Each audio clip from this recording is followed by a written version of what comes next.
സിങ്കിലെ അവസാനത്തെ പാത്രം കൂടി കഴുകിയെടുത്ത് വെള്ളം കളഞ്ഞ് ചിപ്പി സ്റ്റാൻഡിലേക്ക് എടുത്തു വെച്ചു. പാതകത്തിലെ ചവറ് കൂടി തുടച്ചു മാറ്റി അടുക്കളയും തൂത്തുവാരിയിട്ടാണ് ചിന്മയ മുറിയിലേക്ക് നടന്നത്. ഇറയത്തെ ലൈറ്റ്സൊക്കെ ഓഫ് ചെയ്തിട്ടുണ്ട്. എല്ലാവരും കിടന്നു. അമ്മയ്ക്ക് സുഖമില്ല. അല്ലെങ്കിൽ ഈ നേരത്തും കൂടെ നിന്നേനെ അടുക്കളയിൽ. ചിന്മയ്ക്ക് പക്ഷേ പരാതിയൊന്നുമില്ലായിരുന്നു. ഇപ്പോൾ ഒരുവിധം എല്ലാം പഠിച്ചു. എങ്കിലും പാചകത്തിലേക്കൊന്നും എത്തിയില്ല. ചെറിയ പോരായ്മകൾ ഇപ്പോഴും വരുന്നുണ്ട്. അതുകൊണ്ട് ആ ഭാഗത്ത് അധികം പോകില്ല. എന്നാലും ബാക്കിയൊക്കെ ചെയ്യും. പുറം പണിയും അകംപണിയും ഒക്കെ. ഇട്ടിരുന്ന പാവാടയിൽ കൈ തുടച്ചുകൊണ്ടാണ് ചിപ്പി മുറിയിലേക്ക് ചെന്നത്. മഹേഷ് ആ നേരവും ഉറങ്ങിയിട്ടില്ല. കഴുകി ഉണക്കിയ തുണികൾ മടക്കി വെക്കുന്ന തിരക്കിലാണ്. മഹേഷ് ചേട്ടൻ എന്തിനാ ചെയ്യണേ? ഞാനെടുത്ത് വെക്കില്ലായിരുന്നോ? മുറിയുടെ കൊളുത്തിടുന്നതിനൊപ്പം അവൾ തിരക്കി. ആര് ചെയ്താലിപ്പം എന്താ? കാര്യം നടന്നാൽ പോരെ? ഓ, എന്നാ ചെയ്തോ. ഞാൻ ഇത്ര നേരം ഒന്ന് കിടക്കട്ടെ. ചിപ്പി കിടക്കയിൽ കയറി ചുമരിനടുത്തേക്ക് നീങ്ങിച്ചെന്നു. നല്ല ജോലിയാണോ നിനക്കിവിടെ? മഹേഷിൻ്റെ ശബ്ദമിടറി. ചിന്മയ ആ നേരം അവനെ തിരിഞ്ഞു നോക്കി. മഹേഷ് ചേട്ടൻ എന്താ അങ്ങനെ ചോദിച്ചത്? നിനക്കിവിടെ കഷ്ടപ്പാടാണെന്ന് എനിക്കറിയാം. എന്നെ വിശ്വസിച്ചിറങ്ങി വന്നിട്ട് നിനക്ക് സന്തോഷം തരാൻ എനിക്ക് കഴിയുന്നില്ലല്ലോ കൊച്ചേ. അവൻ വേദനയോടെ അവളെ നോക്കി. ചിന്മയ എഴുന്നേറ്റിരുന്നു. മഹേഷിനെ തലയാട്ടി അടുത്തേക്ക് വരാൻ എന്ന പോലെ വിളിച്ചു. അർത്ഥം മനസ്സിലായതുപോലെ മഹേഷ് അവൾക്കെതിരായി വന്നിരുന്നു. ചിപ്പി അവൻ്റെ മുഖത്തേക്ക് കൈ ചേർത്തൊന്ന് ചിരിച്ചു. ഇതിപ്പോൾ എൻ്റെ കൂടി വീടല്ലേ മഹേഷ് ചേട്ടാ? അപ്പം പിന്നെ ഞാൻ ചെയ്യുന്നതിൽ എന്താ തെറ്റ്? എന്ന് വെച്ചാൽ അധികമൊന്നും ചെയ്യാൻ നിൽക്കണ്ട. ഇപ്പം തന്നെ ക്ഷീണിച്ചു. നല്ല ഗുണ്ടുമണിയായിരുന്നു. ഓ, ആയിക്കോട്ടെ. ചിപ്പി അവൻ്റെ നെറ്റിയിൽ നെറ്റി മുട്ടിച്ചു. ഇരുവരും ഒരുപോലെ ചിരിച്ചു. മഹേഷ് കണ്ണെടുക്കാതെ അവളെ തന്നെ നോക്കിയിരുന്നു. ചിപ്പി ആ നോട്ടത്തിൽ പതറിക്കൊണ്ടിരുന്നു. അത്ര തീവ്രതയുണ്ടായിരുന്നു അതിൽ. കാന്തം പോലെ വലിച്ചടുപ്പിക്കാൻ പാകത്തിന്. ഞാനൊന്നുമ്മ വെച്ചോട്ടെ. മഹേഷ് അവളുടെ കണ്ണുകളിലേക്ക് ആഴ്ന്നിറങ്ങി. ചിന്മയും അത് ആഗ്രഹിക്കുന്നുണ്ട്. സമ്മതമെന്ന പോലെ അവൾ തലയാട്ടിക്കൊടുത്തു. മഹേഷിൻ്റെ കൈകൾ അവളെ ചുറ്റിപ്പിടിച്ചു. ഇടുപ്പോട് ചേർത്ത് ഉയർത്തി മടിയിലേക്ക് വെച്ചു. വലത് കൈ കവിളിൽ ചേർത്ത് അവളെ തന്നിലേക്ക് അടുപ്പിച്ചവൻ ആ ചുണ്ടുകളെ നുകർന്നെടുത്തു. ഇരു ചുണ്ടുകളെയും മാറി മാറി അവൻ വലിച്ചെടുത്തു. ചിപ്പിയൊന്ന് നീങ്ങിപ്പോയി. അവനപ്പോഴും അതേ ആവേശം തന്നെയായിരുന്നു. അവളും വിധേയയായി. ശ്വാസം വിലങ്ങിയപ്പോഴാണ് നീണ്ട നേരത്തെ ചുംബനത്തിൽ നിന്നും ഇരുവരും വിട്ടുമാറിയത്. പരസ്പരം നോക്കാൻ കഴിയാതെയായി. ചിപ്പിക്ക് ആകെ നാണം. മഹേഷിനെ തട്ടി മാറ്റി അവൾ ചിരിയോടെ മറുപുറം തിരിഞ്ഞു കിടന്നു. മഹേഷും അവളുടെ ഭാവം കണ്ടുകൊണ്ട് അടുത്തേക്ക് ചേർന്ന് കിടന്ന് പൊതിഞ്ഞു പിടിച്ചു. പുറകുവശത്തെ കല്ലിലിരുന്ന് തുണി കഴുകുമ്പോഴാണ് പരിചയമില്ലാത്തൊരാൾ വേലിയും കടന്ന് അകത്തേക്ക് വന്നത്. ചിന്മയ അവിടെ അലക്കുകല്ലിൻ്റെ ചോട്ടിൽ നിന്നും തന്നെ ആ കാഴ്ച കണ്ടിരുന്നു. കുത്തിപ്പിഴിഞ്ഞ തുണിയൊന്ന് വെള്ളത്തിൽ നനച്ച് അയയിലേക്ക് ഇട്ടുകൊണ്ട് അവൾ മുന്നിലേക്ക് ധൃതിയിൽ നടന്നു ചെന്നു. അവൾ എത്തുമ്പോഴേക്കും അവർ അകത്ത് കയറിയിരുന്നു. ചിന്മയെ നോക്കുമ്പോൾ അമ്മയുമുണ്ട് ഹാളിൽ. അവൾ മടിച്ചാണ് നിന്നത്. 50-നോടടുത്ത് പ്രായമുള്ളൊരു സ്ത്രീ. ഇവിടുത്തെ അമ്മയുടെ ഒരു ഛായയുണ്ട്. എന്നിട്ടും കൃത്യമായി അതാരാണെന്ന് ചിന്മയ്ക്ക് മനസ്സിലായില്ല. ഇതാണോ നമ്മുടെ മഹേഷിൻ്റെ? എന്നെ ഒന്ന് നോക്കി ചിരിച്ചുകൊണ്ട് ഉത്തരത്തിനായി അവർ വസന്തമ്മയുടെ മുഖത്തേക്ക് നോക്കി. അവർ ഒന്ന് മൂളിക്കൊടുത്തു. പേരെന്താ മോളുടെ? ചിന്മയ. ആഹാ, എല്ലാവരും അങ്ങനെ തന്നെയാണോ വിളിക്കാറ്? അല്ല, ചിപ്പിന്നാ വീട്ടിൽ വിളിക്കാം. പഠിത്തമൊക്കെ കഴിഞ്ഞോ കൊച്ചിൻ്റെ? ഡിഗ്രി കംപ്ലീറ്റ് ചെയ്തു. 2 ദിവസത്തിനുള്ളിൽ റിസൾട്ട് വരും. ചിന്മയ എങ്ങനെയൊക്കെയോ മറുപടി കൊടുത്തു. പിന്നീട് അവരൊന്നും ചോദിച്ചതുമില്ല. അവൾക്കൊട്ട് അവിടെ നിൽക്കാനും തോന്നിയില്ല. ഇവിടെ നിന്ന് താളം ചവിട്ടാതെ കുടിക്കാനെടുക്ക്. മഹേഷിൻ്റെ അമ്മയുടെ വാക്ക് കേട്ടപ്പോൾ തന്നെ ചിന്മയ തല കുലുക്കിക്കൊണ്ട് അടുക്കളയിലേക്ക് പോയി. ചിപ്പിക്ക് പെട്ടെന്ന് അങ്ങനെ കേട്ടപ്പോൾ ഒരു വല്ലായ്മ തോന്നി. മറ്റൊരാളുടെ മുന്നിൽ വെച്ച് തന്നെ ഇങ്ങനെ വേണ്ടിയിരുന്നില്ല എന്നവളുടെ മനസ്സ് പറഞ്ഞു. അതിനൊന്നും കൂടുതൽ ശ്രദ്ധ കൊടുത്തില്ല. എങ്കിൽ ഇന്നത്തെ ദിവസത്തിന് ഒരു സമാധാനം കിട്ടില്ല. ഇതൊക്കെ പ്രതീക്ഷിച്ച് തന്നെയല്ലേ ഇങ്ങോട്ടേക്ക് വന്നതും. അല്ലെങ്കിലും സ്വന്തം വീട്ടിൽ കിട്ടുന്ന സ്നേഹവും പരിചരണവും ഒക്കെ വല്ലവിടെന്നെങ്കിലും കിട്ടുമോ? ഒരിക്കലുമില്ല. ചിപ്പി വേഗം കുറച്ച് നാരങ്ങ മുറിച്ചെടുത്ത് പിഴിഞ്ഞു. ആവശ്യത്തിന് പഞ്ചസാരയും വെള്ളവും ചേർത്ത് കലക്കി ഒരു ഗ്ലാസ്സിലേക്ക് പകർന്ന് ഉമ്മറത്ത് ചെല്ലുമ്പോഴേക്കും ഇരുവരും സംസാരത്തിലാണ്. ചിന്മയ വന്നയാൾക്ക് ഒരു ഗ്ലാസ് കൊടുത്തു. ആയമ്മയ്ക്ക് വേണ്ടായിരുന്നു. അച്ഛനും കൊടുത്തുകൊണ്ട് വീണ്ടും തിരികെ അടുക്കളയിൽ തന്നെ വന്ന് മറ്റു ജോലികളിൽ ഏർപ്പെട്ടു. പാവാണോ എന്ന് ചോദിച്ചാണ്. പക്ഷേ എനിക്കിപ്പോഴും അതിനങ്ങോട്ട് അംഗീകരിക്കാൻ കഴിയുന്നില്ല. എന്തോ ഒരു ദേഷ്യമുള്ളിൽ കിടക്കുന്ന പോലെ. ചേച്ചി അതൊക്കെ മാറ്റാൻ നോക്ക്. നല്ലൊരു പെങ്കുച്ച്, നമ്മുടെ മഹേഷുമായിട്ട് നല്ല ചേർച്ചയായിരിക്കും. അത് മാത്രം നോക്കിയാൽ മതിയോ? വെറും കൈയോടെയല്ലേ കയറി വന്നത്. ഒരു 10-20 പവനെങ്കിലും വാങ്ങിച്ചെടുക്കേണ്ടതായിരുന്നു. കുറഞ്ഞതൊരു 15 പവനെങ്കിലും എൻ്റെ കുഞ്ഞിന് കിട്ടാതിരിക്കില്ലായിരുന്നു. ഇതിപ്പോൾ വലിയ വീട്ടിലെ പെണ്ണാണെന്നൊക്കെ പറഞ്ഞിട്ട് എന്തിനാ? കഴുത്തിലും കാതിലും കാലിലും കിടക്കുന്ന പൊട്ടുസ്വർണ്ണമല്ലാതെ വേറൊന്നും അതിൻ്റെ ഇല്ല. എനിക്ക് അവനിലായിരുന്നു പ്രതീക്ഷ. കുറച്ച് സ്വർണം വാങ്ങി അവൻ്റെ കല്യാണം നടത്തുമ്പോൾ അതെടുത്ത് ഇവിടുത്തെ കുറേ കടങ്ങ് തീർക്കായിരുന്നു. പറഞ്ഞിട്ടെന്തിനാ? അതിനു മുന്നേ മക്കൾ ഓരോന്ന് ഒപ്പിച്ച് വെക്കില്ലേ. ആയാം അടക്കി പിടിച്ചാണ് പറഞ്ഞതെങ്കിലും ചിന്മയുടെ കണ്ണു നിറയ്ക്കാൻ വേറൊന്നും വേണ്ടായിരുന്നു. തലയിൽ എഴുത്തെങ്ങനെയാകും. എന്തായാലും ചിപ്പിമോള് കൊള്ളാം, പാവാണെന്ന് തോന്നുന്നു. സ്വഭാവവും നല്ലതാവും. ചേച്ചി ഇനിയിപ്പം ബാക്കിയൊന്നും നോക്കണ്ട. എന്തായാലും നാളെ ഇവർക്കൊരു കുട്ടിയൊക്കെ ആയി കഴിയുമ്പം ആ കൊച്ചിൻ്റെ വീട്ടുകാർ ഇവരെ സ്വീകരിക്കാതിരിക്കില്ല.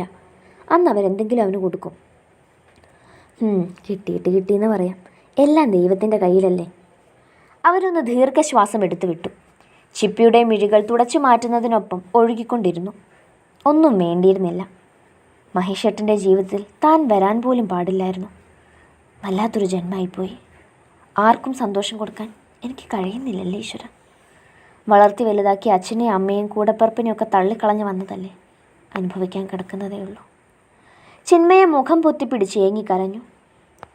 മഹേഷ് കഴിച്ചെഴുന്നേറ്റിട്ടും ആ പരിസരത്തൊന്നും ചിപ്പിയെ കണ്ടില്ല. അവൻ വന്ന നേരം തൊട്ട് അവളെ ഒന്ന് കയ്യിൽ കിട്ടാൻ കാത്തിരിക്കുവാണ്. ഒരു വട്ടം ഒന്ന് കാണും. അതിനു മുന്നേ മറ്റെന്തെങ്കിലും ചെയ്യാൻ ഓടിയിട്ടുണ്ടാകും.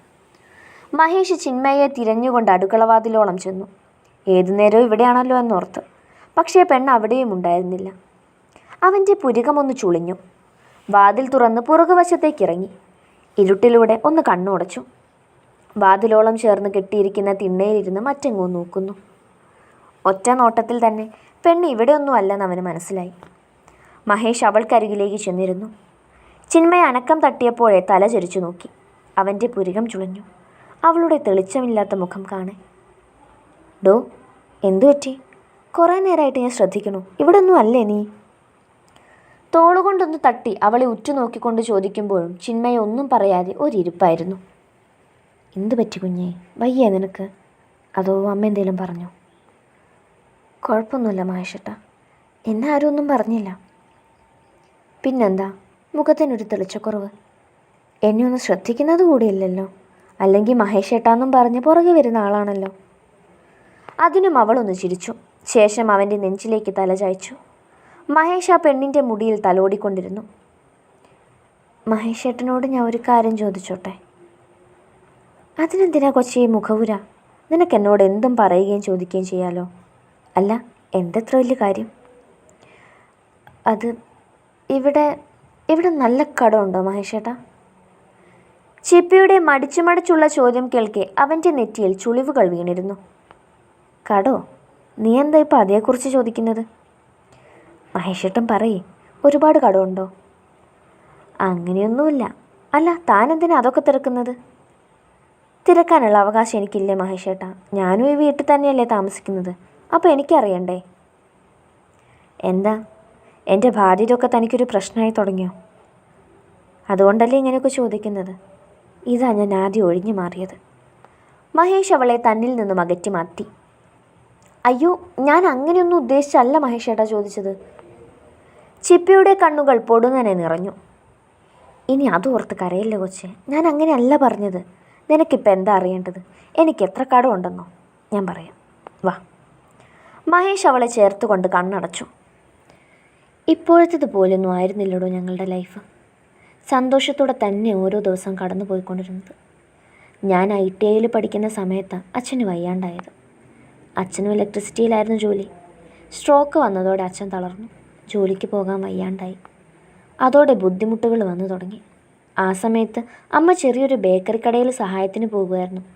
എങ്കിലും സേവിങ്സ് ആയിട്ട് വല്ലതുമായി ഒന്നും ഉണ്ടായിരുന്നില്ല. കരുതിയിരുന്നതൊക്കെ ആശുപത്രിയിലെ ചെലവും അത് കഴിഞ്ഞുള്ള ആവശ്യങ്ങൾക്കുമായി തീർന്നിരുന്നു. ഞാൻ ആ ഇടയിൽ ITIയിലെ കോഴ്സ് കംപ്ലീറ്റ് ചെയ്തു.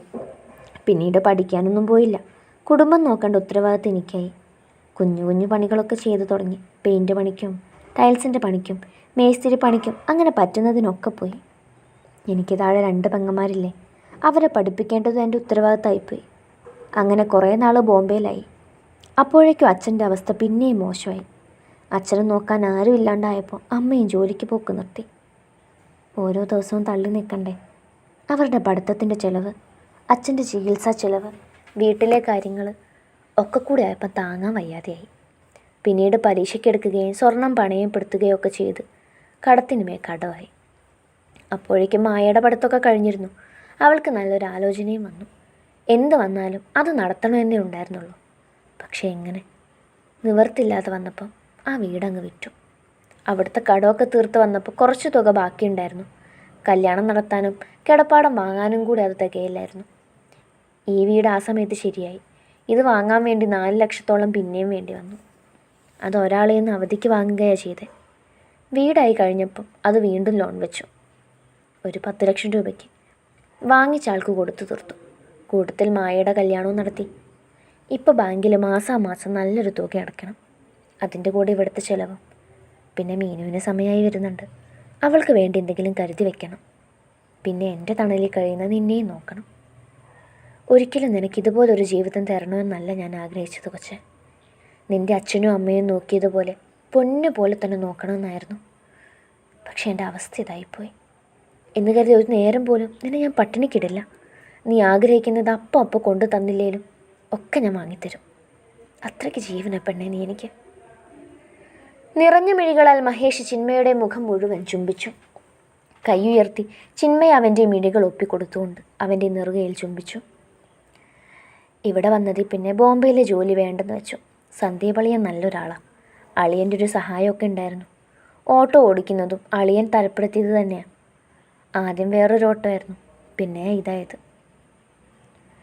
എനിക്ക് പകരം വേറെ ആരെങ്കിലും മഹേഷേട്ടൻ കെട്ടിയാൽ മതിയായിരുന്നു അല്ലേ?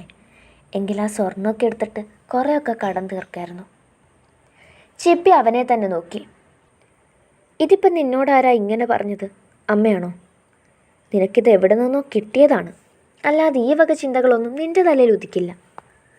അവൻ്റെ ചൂഴ്ന്ന നോട്ടത്തിൽ ചിപ്പി തല താഴ്ത്തി. പറയ്, എന്തുണ്ടായേ? ഞാൻ നിൻ്റെ ഭർത്താവാണ് ചിപ്പി. എന്നോടല്ലാണ്ട് ആരോടാ നീ ഇതൊക്കെ തുറന്ന് പറയേണ്ടത്? അത് മഹേഷേട്ടാ, ഇന്നിവിടെ മഹേഷേട്ടൻ്റെ ചിറ്റ വന്ന കാര്യം അമ്മ പറഞ്ഞില്ലേ? ആ സമയം അവർ സംസാരിച്ച കൂട്ടത്തിൽ അമ്മ പറഞ്ഞതായത് കേട്ടപ്പോൾ എനിക്കും. നിനക്കും? അമ്മ അങ്ങനെ പറഞ്ഞപ്പോൾ എനിക്കത് സഹിച്ചില്ല മഹേഷേട്ടാ. ഞാൻ കാരണമല്ലേ എന്നൊക്കെ തോന്നിപ്പോയി. ഓ, അപ്പോൾ അതാണിങ്ങനെ മുഖവും ചുളുക്കി പിടിച്ച് നടന്നത്. നിനക്ക് വട്ടാ കൊച്ചേ. അമ്മ അങ്ങനെയൊക്കെ പറഞ്ഞെന്ന് കരുതി ഞാൻ അതേക്കുറിച്ചൊന്നും ചിന്തിച്ചിട്ട് പോലുമില്ല. അല്ലെങ്കിലും കെട്ടിക്കൊണ്ടുവരുന്ന പെണ്ണിൻ്റെ സ്വർണ്ണം എടുത്ത് ഇവിടുത്തെ കടം തീർക്കേണ്ട ആവശ്യമൊന്നും എനിക്കില്ല. ഇതെനിക്ക് മാനേജ് ചെയ്യാവുന്നതേ ഉള്ളൂ. പക്ഷേ എങ്ങനെ മഹേഷേട്ടാ നിങ്ങൾ ഒറ്റയ്ക്ക്? ഇനിയിപ്പോൾ മീനു ചേച്ചിയുടെ കല്യാണം നടത്തണ്ടേ? അതിനൊക്കെ സമയമില്ലേ കൊച്ചേ. ദൈവം ഒരു വഴി കാണിക്കും. നിൻ്റെ ഈ കുഞ്ഞി തലയിൽ അതേക്കുറിച്ചുള്ള ചിന്തയൊന്നും വേണ്ട. ഒക്കെ ഞാൻ നോക്കിക്കോളാം. എൻ്റെ കൂടെ ഇതേപോലെ ഒപ്പത്തിനൊപ്പം ഒന്ന് നിന്ന് തന്നാൽ മതി. മഹേഷ് അവളുടെ ഇടുപ്പിലൂടെ കൈയിട്ട് ചേർത്തിരുത്തി. ചിപ്പി പമ്മി ചിരിച്ചു. വാ, ഇനി പോയി കിടക്കാം. നാളെ നേരത്തെ പോകണം. എവിടെ? ഓട്ടത്തിനോ? അതേക്കുറിച്ച് പറയാൻ വന്നപ്പോൾ അല്ലേ നീ ഇങ്ങനെ വിഷമിച്ച് നടന്നത്? ആണോ? എന്തിനാ നേരത്തെ പോണത്? ഇനിയിപ്പോൾ അങ്ങനെ വേണം. രാവിലെ ബസ് സ്റ്റാൻഡിലും റെയിൽവേ സ്റ്റേഷനിലും ഒക്കെ ഓട്ടോ ഓടണം. എന്നാലേ കുറച്ചുകൂടി സമ്പാദിക്കാൻ പറ്റൂ. അത് വേണോ മഹേഷേട്ടാ? രാവിലെ ഉള്ള ഈ ഓട്ടോ ഒക്കെ അല്ലേ തന്നെ വയ്യാണ്ടാ വന്ന് കിടക്കുന്നത്. ഇതൂടെ ആകുമ്പോൾ നിങ്ങൾക്ക് കൂടുതൽ തളർച്ചയാകും. അങ്ങനെ തളരുമ്പോൾ നീ ഒന്ന് ചൂട് പിടിച്ച് തന്നാൽ മതി. മഹേഷ് അവളെ 2 കൈയിലും കോരിയെടുത്ത് മുറിയിലേക്ക് നടന്നിരുന്നു.